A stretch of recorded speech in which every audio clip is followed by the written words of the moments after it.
Coach, hot day out there on the practice field, high energy. There was a moment of loss of composure of a couple of players who addressed it immediately. What was your thought?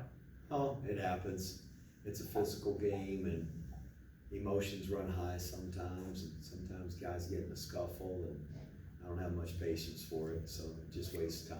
And so we addressed it, and it wasn't a problem the rest of the day.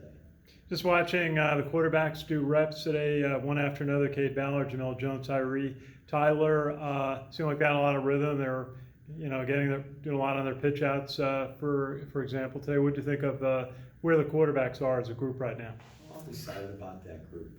To have three seniors at the top of the depth chart, and there's really some good, healthy competition there. I think there's a battle for that job right now, and it's great for our team. These guys are good leaders, and they've all played. And I think we're in good shape there if we can keep them healthy. Talked a little bit with Leah Lowen today about the linebacker group. They were getting a lot of reps in today as well. How do you feel about the linebacker group on defense? That's a good group of guys. It's an interesting group of guys. Leo and Hamilton Baker, they both came in here as safeties and got moved. So just that transition and learning a position they didn't even play in high school. But they're doing a good job. And guys like Calvin Crummy, Peyton Hampton, Spencer Jones. I mean, there's a good group of guys there that I think are going to be able to handle the job. So we'll see. I'm not sure how that's going to shake out, but they're all practicing really hard and doing a good job. And just when you go to full contact, you go to full pads. What will you be looking at? You've got competitions in a couple of areas. What do you hope to see? I want to see our guys practice physical and execute the fundamentals that they learn in all the individual drills and that we work on so intently. I like to see those come out when we get into 11 on 11 scrimmage type snaps. We won't get a bunch of those against each other, very few, until we dedicate a day to scrimmaging. And that's really my hope, is that all the work that we put in will show up in those plays and execution of fundamentals, and guys following their assignments, doing what's been taught. That's the most important thing, Jimmy. Thank you. Thanks, Ken. We can start with Zoom.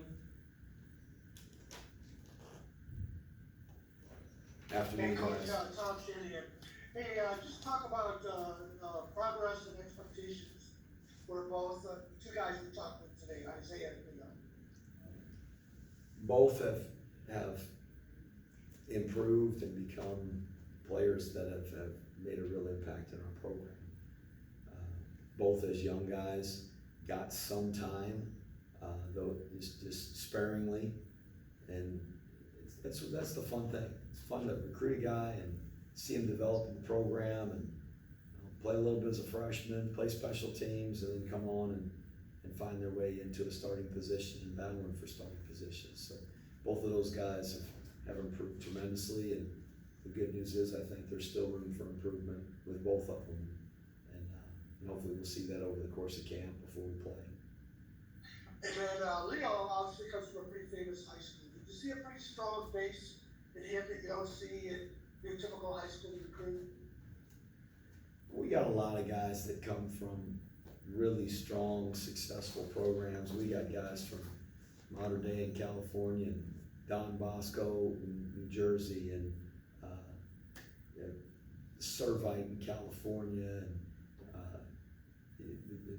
there's great programs down in Atlanta area. We've got guys from Marist and Blessed Trinity and Wesleyan and Peachtree Ridge, and we've had guys from great programs in Florida,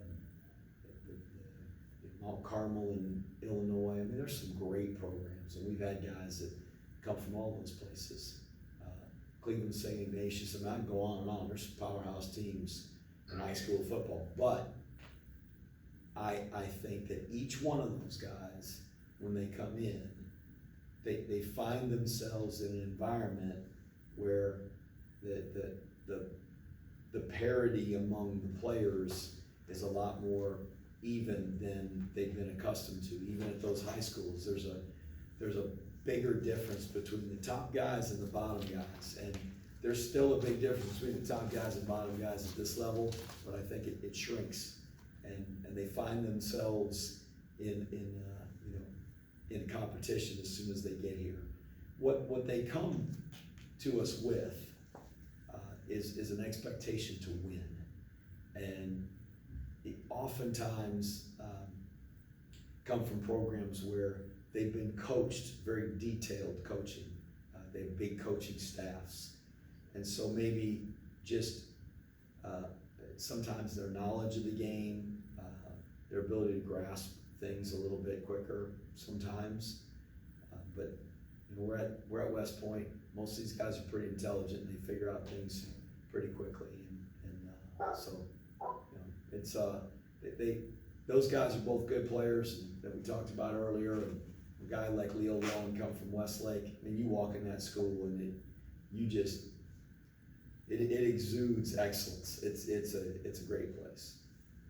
And I asked Leo, he said not many guys have gone to the academies out of that school, even though they have a lot of famous alums. And I've asked you this before about how the Oceanside kids you got. How much does that help to open doors when a kid from Leo comes to the school like Westlake and has success? I think that's very important. And we've had some Westlake guys, and we got Charlie Barnett, who's a kicker, came from that high school, so kind of following Leo here. And what happens with those great high schools is a lot of people recruit in those high schools. So for us, there's a lot of competition to get a guy to come to school here. It's a challenge in itself, recruiting here at the academy. But then when you've got a lot of competition, people going in there because it is such an outstanding program, and that happens with all the other places that I've talked about. That's part of our challenge. And last question, Isaiah is such a big kid with great hands. I wonder, did he go through some kind of growth spurt between high school and where he is now, or how has he developed for you? Isaiah? Yeah. Physically, when he got here, probably about the same height, just much less physically developed. When you see him now, he's wearing his t-shirt underneath his pads, and his pads come off. I mean, there's lumps and bumps and where they're supposed to be on his deltoids and his biceps, and he just physically developed so much more, and that's helping him. It's helping him be a more physical player, whether it's in the passing game or the run game, and also just his savvy and knowledge of the game of football. He's really improved in that regard quite a bit. Great, thank you. Hey Jeff, Ken McMillan from The Record. Ken? Jeff, you mentioned linebackers and quarterbacks earlier to Kenny. Do you have any other general observations, or have there been any great revelations through these first 4 days? I wouldn't say. I'm excited to see the freshmen out there. They have been waiting for this day for weeks and months, and it's fun to see them out there competing. And there's some guys doing some good things, but our upperclassmen worked really hard this summer, and I think we're very eager to get back to camp.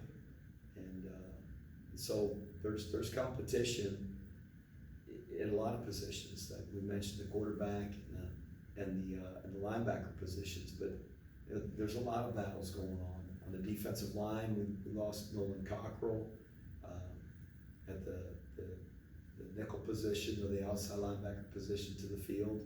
There's a Malcolm Morrison, Cedric Cunningham vacating his spot. There's some competition for all those spots. And then the offensive line. The offensive line, though, I don't know if we've got anybody that are superstar type players. We just got a bunch of tough guys that are fighting it out to get into the top 5 in the rotation. And so that's been really positive. And I think there's some competition there that hasn't quite really revealed to us what it's gonna look like when we take the first snap down in Myrtle Beach. So that's gonna be interesting to watch. There's some younger guys with less experience that have come along physically and look pretty good right now. We'll find out more when we get in pads on Tuesday. We'll just do 2 more for Coach. I know that you had about 65, 70 freshmen and some sophomores in your morning groups. I know it's early, but what do you think the likelihood is you're going to get a couple players out of there that might make 1, 2 deep? Every year I've been here, we've had some freshmen that have played. They've contributed on offense and defense. I think those guys they'll figure out a way, some of them, to get on the bus, whether it's on special teams or really step it up and get into the rotation at an offense or defensive position. So it's way too early to tell who those guys might be, but if history repeats itself, we'll have some guys on the bus with us. Any quick thoughts on Jabari Moore and Tyson Riley, who we spoke to yesterday? Both of those guys are having good camps so far, but they had really good summers and good springs. I can't say enough for the maturity of Jabari Moore and how he's just grown into being a guy that's really professional in the way he approaches the game and prepares. And Tyson Riley is a talented guy who can do a lot of things for us, and we anticipate using him as many different ways as we can. And just a good football player. He's fast and good feet and really good ball skills. So I'm excited about both of those guys. Thanks, Jeff. Okay. Good afternoon, Coach Monken, Joe Icona with GoBlackKnights.com. First question, you talked a lot with Tom about the recruiting and kind of how you have a lot of kids from big schools in the program. And I think, over your 9-year tenure, that's definitely improved. You and your staff have done a great job improving the talent level in the program. And, I know you always say Army's not going to win on talent alone. I certainly understand that. But, talent level, I think, has definitely come up. You have 4 or 5 guys on NFL rosters now, and you have a kid now in the program as a firstie, Andre Carter, who has made a ton of All-American preseason teams, is being looked at by NFL teams not only to be drafted, but to be a potential first-round draft pick. Can you talk about, A, what makes Andre so special, and B, just a little bit about the talent level of the program now versus when you started 8-9 years ago, and how your staff has kind of developed that? Andre is very talented, and that's how a guy that is going to be a first-round draft pick, or is being even considered, discussed, as it has been here in the off season. He's got a lot of ability. He's long and he's got great hands, very quick. But he is an extremely hard worker. He practices hard. He works hard in the weight room, and the time that he spends on his own, studying film, studying opponents, just honing his craft. He's a guy that puts the time in, the extra time in. He doesn't just rely on his ability. And he's an extremely talented player, but he works really hard at it. And the credit goes to him.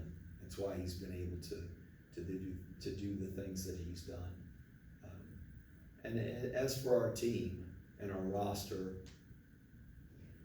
again, we've got some talented guys. Obviously, Andre's one of those guys. There are others. We talked about some of them today.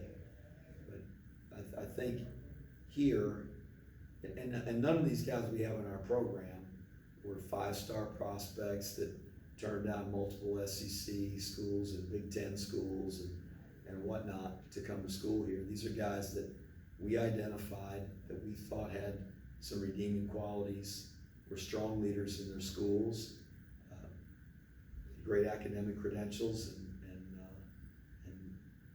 their intellect was such that they were a candidate to come to school here. All of those things are ultra important to us. And they got to be really good football players and tough. But the guys that come in here, this is a developmental program. So we bring them in and we try to develop those guys that we bring in to maximize who they can be. And so for all those guys that we've got on NFL rosters and have gone to NFL camps in the last few years, they've been guys that have been developed, and it's been their hard work, their personal personal work ethic and the effort that they put into their development, but also to our staff and working with them, our strength staff and our coaching staff, to get those guys and ready them for the opportunity at the next level. And we are working really hard at recruiting again this year. We have since the day I arrived. It's a huge part of who we are as a program and as a coaching staff and support staff. Recruiting is a priority for us, including myself. So that doesn't mean we're recruiting guys all of a sudden now that are 4 and 5 star guys. It's still developmental guys. We're just trying to identify and take the right guys. And so we aren't always right, but we've been right on a good number of those guys, and those are the guys that are playing for us and helping us have success and have given us the opportunity to sustain success. That's all we have time for. Thank you, media. Have a good afternoon. Yep, have a good afternoon, guys. Ken, thanks. Thanks, Coach.